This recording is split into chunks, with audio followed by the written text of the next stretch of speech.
This is Andrea from Live to Play Network, and we're here with Brian Rothschild, and he is the executive director and co-founder of the John Lennon Educational Tour Bus. And thank you for having us today, Brian. And sure. We wanted to get this inside look at this awesome, incredible bus and all the gear that it's got in it and what you guys are doing. Mm-hmm. So first things first, tell us about the original idea for the bus. Sure. And how you guys got this together. Yeah, so this was really a project that got started about 15 years ago. 2012 is the kickoff of our 15th year with the John Lennon Educational Tour Bus. Initially, it was really an outgrowth of the John Lennon Songwriting Contest, which started in 1997. And as I was getting that up on its feet, I had an idea to promote the contest with a bus that would have the John Lennon Songwriting Contest logo on the outside with the imagined face that John drew. And as I kind of start to think about that, it became clear to me that it couldn't just be a transportation bus. It couldn't be for public transportation. I wanted to see a studio of some sort inside. That's just where my brain went because of my background in music and music technology. And I grew up with home studios, and I was an artist on Columbia Records in the 80s.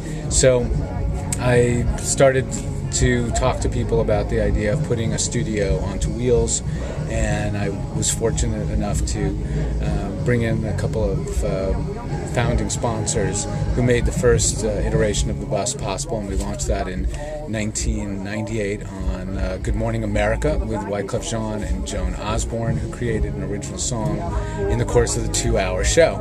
And they'd keep kind of cutting back in on them to see how the progress was going, and in the last final 5 minutes of the 2-hour show, they did the big reveal. And we had high school students on board as well. And in the subsequent days and weeks, I got so many letters and calls from teachers and students and parents and municipal governments. The city of Boston wrote, and the mayor's office asked if we could make a stop there. And so, but initially it was meant to be a 3 or 4 month promotion, then very quickly became something that I couldn't imagine disassembling. I was kind of immediately smitten with it. I fell in love with it, to be honest, and I made it really my life's work. And it evolved pretty quickly over the next 18 months, and we applied for and then received a 501c3 status, which is what made us a non-profit organization according to the U.S. federal government. And we established our mission really as providing free hands-on opportunities to young people, encouraging them to create original music and videos. And at this point, it's really evolved to all kinds of digital media and music and broadcast technologies as well.